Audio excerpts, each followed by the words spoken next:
Thank you. Thank you all very, very much. Thank you, Susan, for that very nice introduction. I think of all the introductions I've ever had, that's the most recent.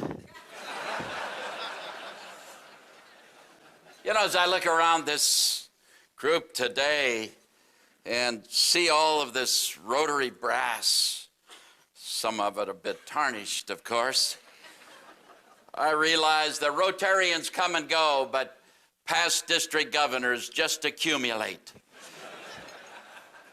You know, I remember my first contact with the Rotary district governor. I was a brand new Rotarian, and I was going to my first Rotary district conference.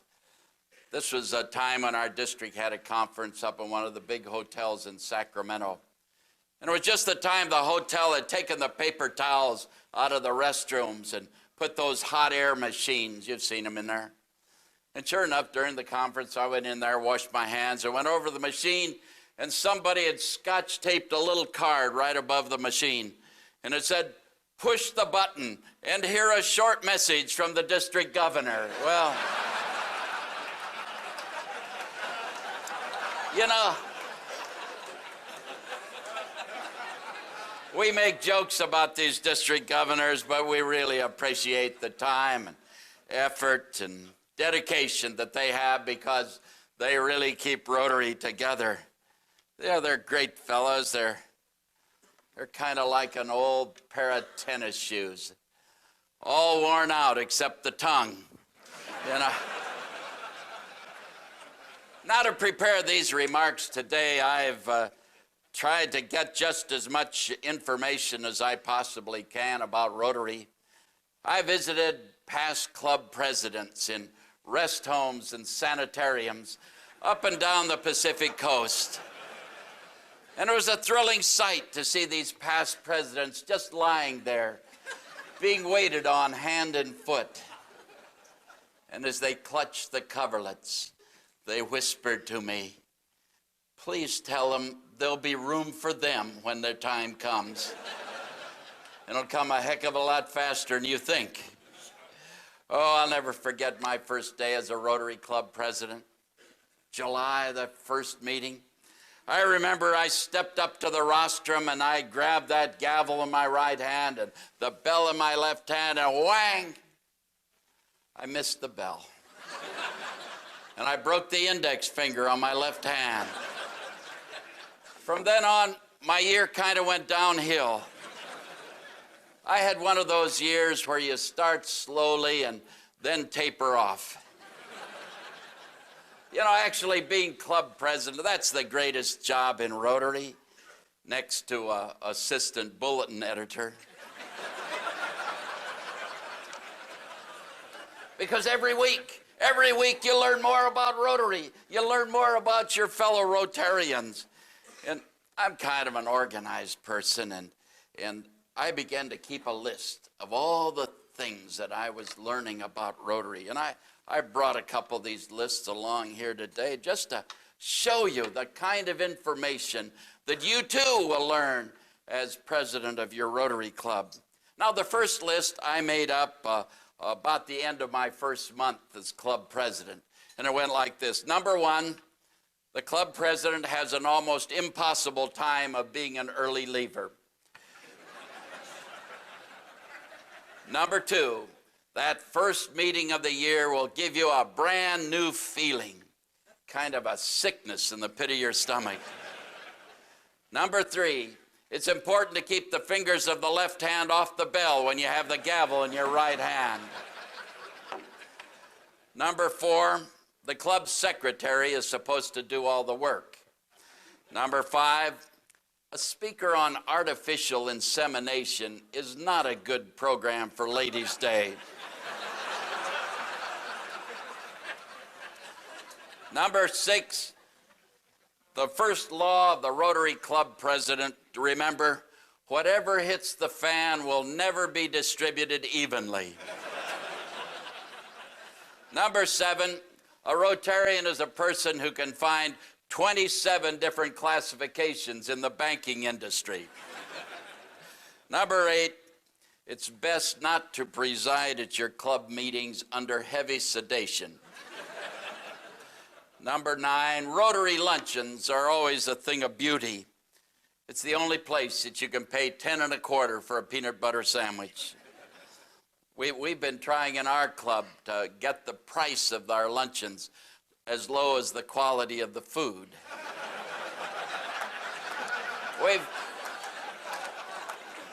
Number 10, every district governor will have at least one scheme that doesn't work, and that's the one you'll try in your club. Remember, it's better to be decisive even when you can't make up your mind. Well, 3 months went by, and I began to learn more and more about Rotarians. And this is the list I made up in the 3rd month of my year. Number 1, the club secretary does not necessarily do all the work. Number 2, fining the district governor $10 on his annual visit is not the governor's idea of fun. Just remember that of all the district governors in the world, half of them are below average. Now,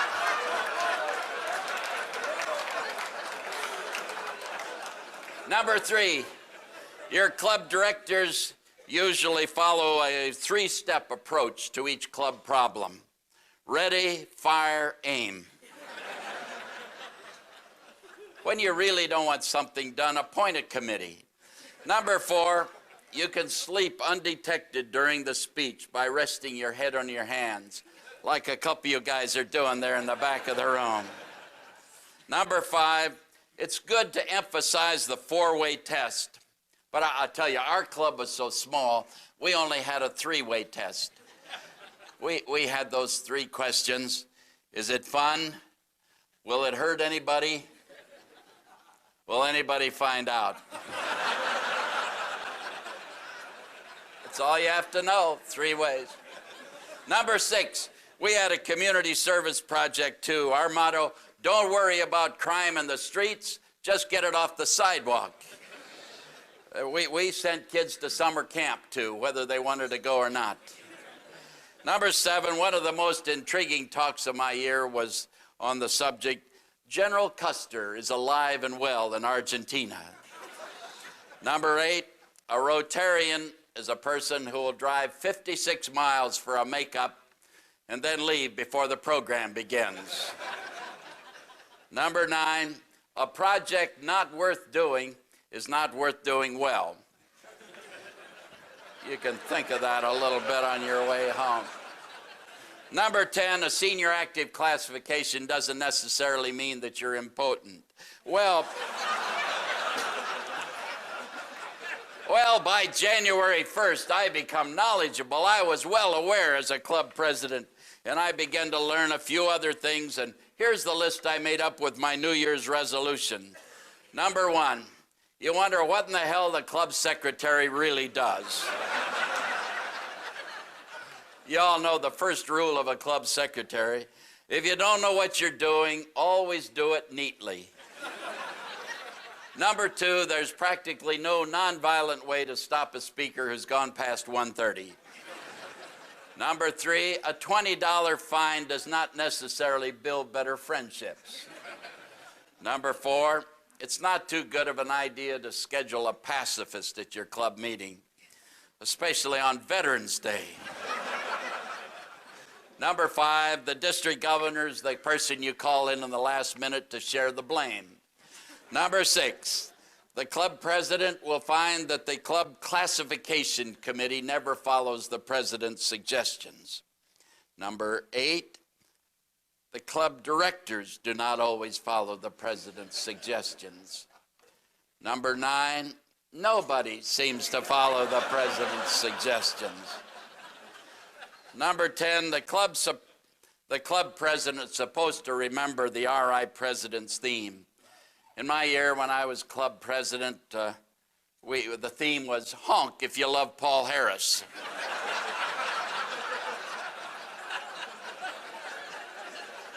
You know, a real club president gets the president's theme tattooed on his biceps. Number 10, one of the most intriguing programs of the year was a talk by the chief of police on the subject of prostitution. He called it, "Takes a heap of loving to make a home a house." Well, you guys can explain that as you drive home there. Oh, we had some great programs during my year. I recall one program, Penicillin, the gift for the man who has everything. We had some great speakers. We had Dr. Kervokian talking on a motivational speech. We had Judge Judy on Brotherhood Week. Oh, great programs. Brain surgery for fun and profit. Home tattooing by numbers. Can a woman 65 find happiness with a man twice her age? That's just an idea of the wealth of information you can pick up week after week at your Rotary Club meeting. Oh, I remember one other program we had, fascinating. We had an armless sculptor. He held the chisel in his mouth and his wife hit him on the back of the head with a mallet.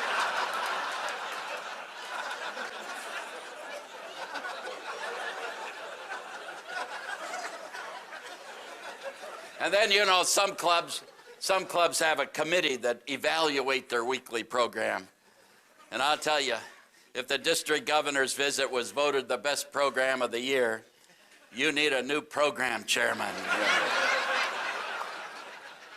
Well, no matter what you think, the year will come to an end, and then your knowledge will be virtually complete. And here's the list I made up in those waning weeks of my year. Number 1, it's important to keep the fingers of the left hand off the bell when you have the gavel in your right hand. Number 2, the district governor is the kind of guy who's always around when he needs you. They're wonderful folks, governors. Most of them have friends they haven't even used yet.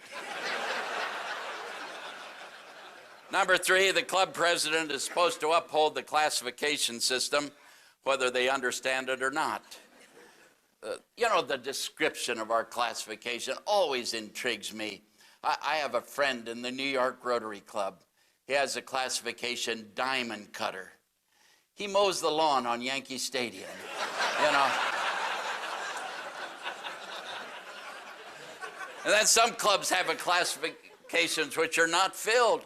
In our club, 5 years, we've had an open classification, registered Democrat. Yeah. Just couldn't find one to pass the in any, or else they didn't have enough money to be Republicans. Number 4, every Rotary Club has a pessimist and an optimist. You'll get acquainted. Of course, the pessimist are guys who wear belt and suspenders at the same time. And the optimist, the guy who gets married at the age of 75 and looks for a home near a school. Number 5, your international service program ought to be more than setting up a Chrysler dealership in Tokyo. Number 6, Rotarians like to hear a speaker every week, but they only have an attention span of about 5 minutes, and that's not consecutive. Number 7, vocational service talks by the local undertaker should be avoided, even if the subject is how to look sad at a $30,000 funeral. Number 8, you learn that Rotarians are not old, they're just mature. I wouldn't say that the members of my club are old, but our meetings are catered by Meals on Wheels. We have a few older members in our club. I remember the wife of one of them said, "Let's go upstairs and make love." He says, "Can't do both," but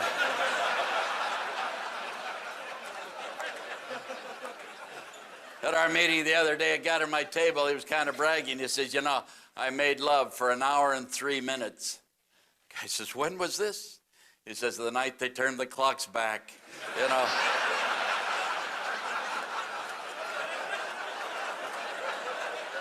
Number 8, number 9. At our district conference, we received the award for the best for our literacy program. We were smuggling books into Texas. And number 10, finally, that last meeting of the year is going to give you another brand new feeling. But this time, it's not going to be a sickness in your stomach. It's going to be a sickness in your heart because, my friends, you will have finished the greatest year you've ever had in Rotary. Oh, I bet the one common goal as we look and we've heard our speakers all week talk about success. Success. You want success for your club. You want success as being a club president. You want success for Rotary International. But stop. Look at your hands. The success of your Rotary Club is entirely in your hands because you're the president. Oh, most presidents start the year out by giving the club president's prayer. Dear God, don't let the club fall apart during my year. But it need not fall apart. It can be the greatest year Rotary has ever had. Because the success of Rotary really is in the hands and the leadership of the 29,000 Rotary Club presidents around the world, and they're like you. They're just as concerned and confused as you are. You leave this meeting, you're still confused, but at a much higher level. You know. There's hardly a club president in the world that's finished his job. And he said, oh, if I could do it over again, I'd have done a better job for my club. Oh, if I were president again, I'll tell you what I'd do. The first thing I would do if I could be president of my club again would be insist upon much better weekly programs. You see, a Rotary Club president, Rotary Club meeting has to be fun. It must be enjoyable. The members must look forward week after week to coming back to your Rotary Club meeting. Good programs, good times, good fun at your meeting is the best assurance for retaining high club membership, for maintaining regular attendance, and eliminating the early leaver program. Of course, every meeting can't be a weekly meeting of the comedy club or an extravaganza to rival the Super Bowl. But you have to have interesting meetings week after week if you really want to retain membership. You want people in your community to know about the Rotary Club and says, how can I get into that kind of an organization that's having so much fun and doing so much good in the community? Oh, if I could be president again, I'd spend a lot more time on the care and feeding of our guest speakers. I am ashamed at how poorly most Rotary clubs treat the guest speakers by the thoughtless lack of common courtesy or even a note of thanks. Think how poorly we frequently introduce the guest speakers and how seldom we ever bother of our members to go up afterwards and say, thank you for coming to our club. Thank you for giving your time. You don't have to agree with them or even like them, but common courtesy says, thanks for taking your time to be at our club meeting. And then I'd look at my club rostrum. Does it have a light that works? Does the PA system operate if you need one? Does your club banner look like a distress signal?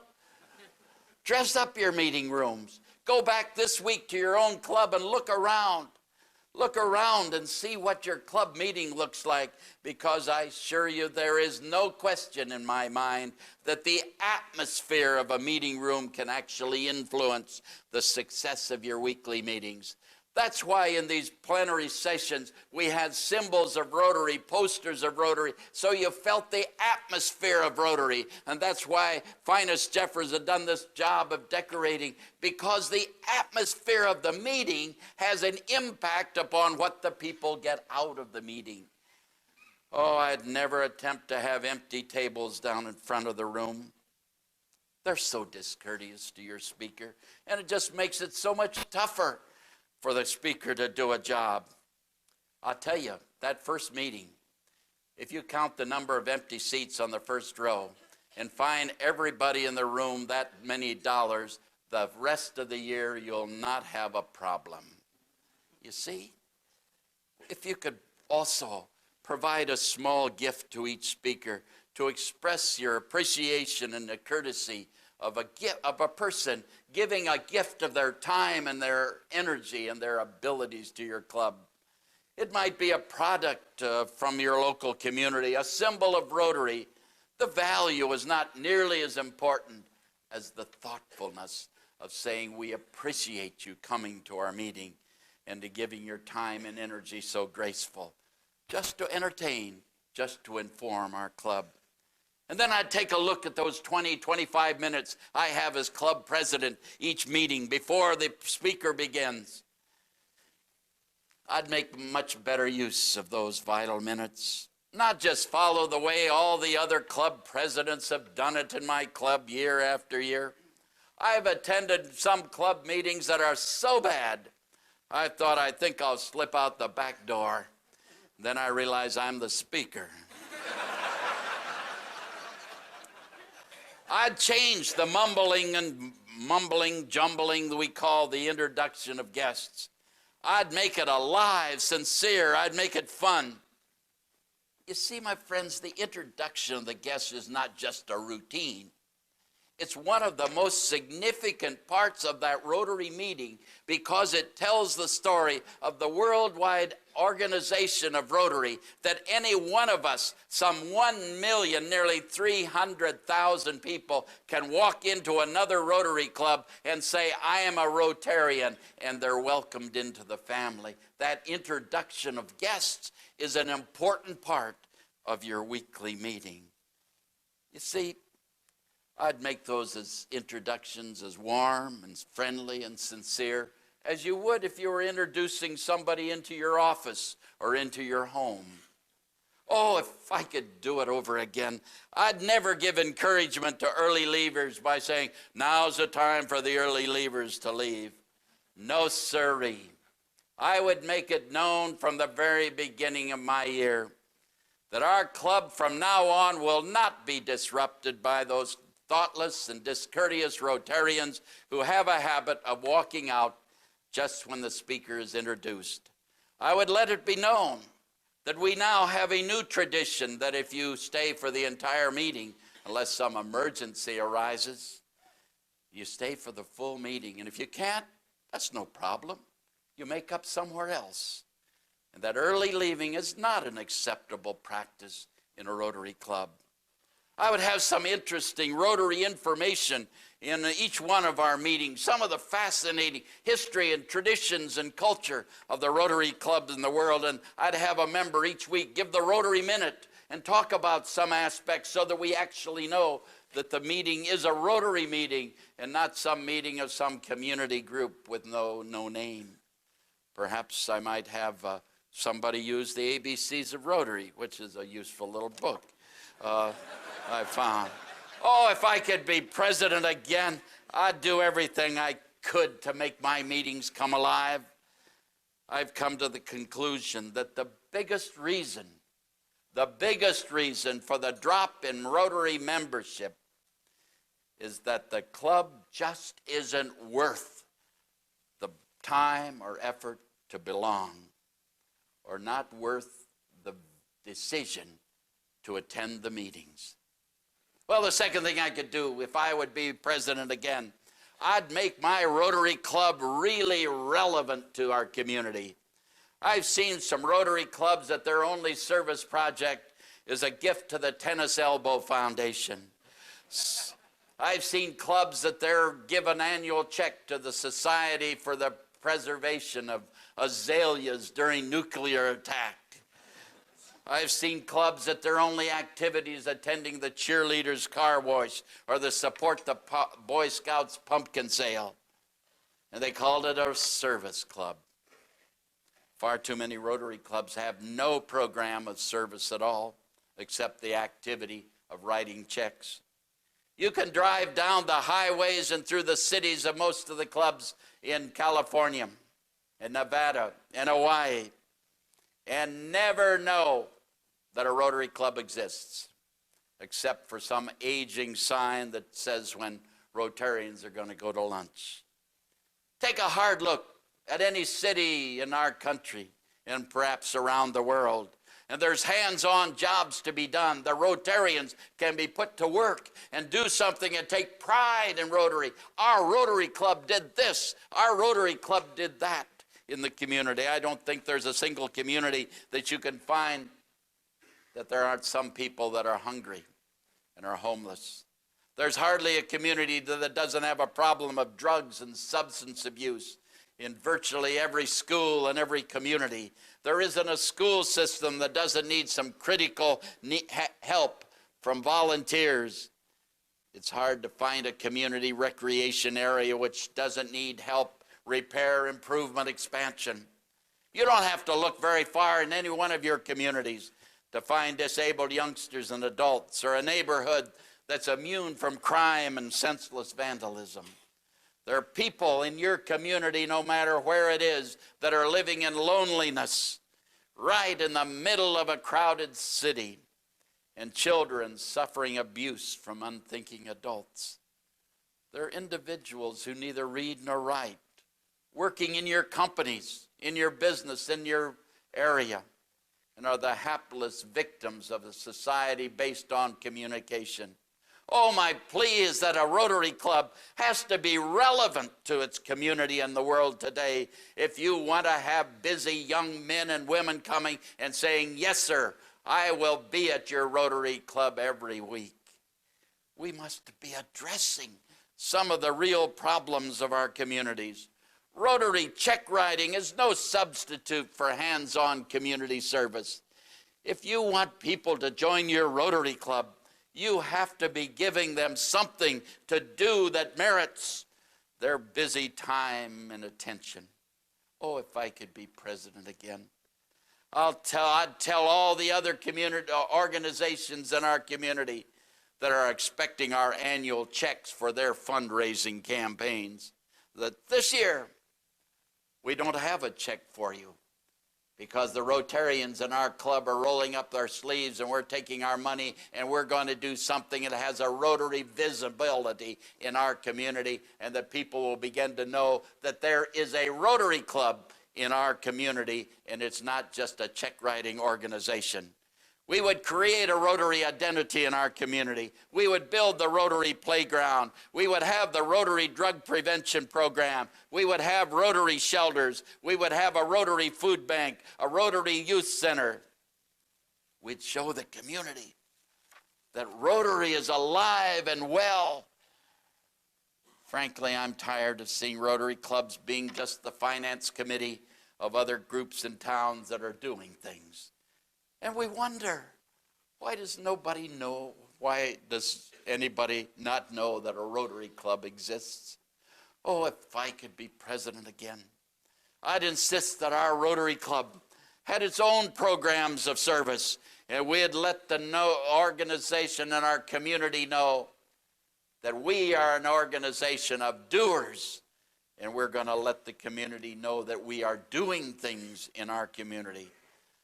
I want to find a printer, that printer in our area here, maybe he's in this room, to take that Rotary CD that we have put out by Rotary, can make billboards, can make posters that we can tell the world Rotary is a people of doers in our community, and it's so easy to do. You see the point I'm trying to make? If Rotary is going to be relevant to our members and to prospective members, if Rotary is going to be attractive to busy and committed young business and professional executives, we have to have the courage to face and address the problems of our community in the urban areas of the 21st century. Rotary means service. And Rotary service has to be relevant to the community. And the community must be told what Rotary is and what Rotary is doing. Well, the final and last step, you've been waiting for that. The final step in my second time around would be this. I'd make more plans than I ever thought possible. To have a successful year, my friends, you have to set some goals and then strive to achieve them. You're the key person. You're the one who's going to help your club determine where you're going to be on June 30th, 2002. I'd know if I were president again where we're going to go. And then we'd know when we arrived. Your goals must be actually written. You got to write them. Put them on a big poster. Put them on the walls that we can see week after week. Those are the goals that we're going to have. Print them in your club bulletin. Talk about them from the rostrum. Let every member of your club know exactly what we're going to do and take pride as we do it. And we'll make an evaluation week after week. How far are we coming on our goals? You see, you talk about them because the members need to know that your club is going somewhere. Remember, it was that great philosopher, Yogi Berra. He said, if you don't know where you're going, you'll probably end up somewhere else. Oh, if I could be president again, I'd have a goal to be reached in vocational service, a goal in community service. I'd have a goal for a new international service project that our club is going to have, and we'd seek out a matching grant for it from the Rotary Foundation. I'd have a goal for how many Paul Harris Fellows we're going to have to help support the Rotary Foundation. We'd have a goal for our community service project that won't be just what we've always done in the past. I'd make goals now, right now, for the fellowship events, the annual social events, the Christmas party, the club picnic. I'd let the club know the dates right now so that you won't have to say, well, we didn't know when it was going to be, so we're going to see our grandmother for her birthday that weekend. No, sir, make it now. I'd know how many members we were going to be seeking. We'd put on the dates on the calendar. We'd put the plans there. We'd know about what we're going to do. I'd start out with these goals. We're going to have to increase our membership with a net increase by 5 members at the end of the year. We're going to bring in 1 new member each year. We're going to have an average gift to the Rotary Foundation of $100 per member in our club this year. Those are definite, measurable goals, and you know whether you're achieving them or not. You see, if you don't have a specific goal in each area of Rotary service, you're never going to know whether your club achieves anything during your year or not. I'd print the goals. I'd talk about them. I'd measure our progress every month. You see, my friends, there isn't a Rotary Club in the entire world that can't be improved. Oh, if I had the honor of leaving my club again, I'd say, yes, we can be a better Rotary Club. And would you believe it? It's all within your grasp because you're the president this year. Yes, those are the things I'd do if I could be president again. And on the 7th day, I'd rest. Fellow Rotarians, you've been selected to lead your club this year. Oh, it's a responsibility not to be taken lightly. Your club will always remember your year, one way or another. Make it one you'll be proud to recall. Oh, if there's anything in this message at all, it's simply this. You don't have to do it just like it's always been done in your club. You must believe that you can do it better, and you must do it. Don't worry about the occasional thoughtless criticism you'll get. Don't worry about the foot draggers in your club.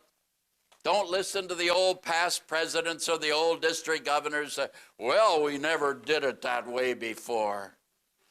Just remember, when the parade of success begins, every one of them will want to be on your bandwagon.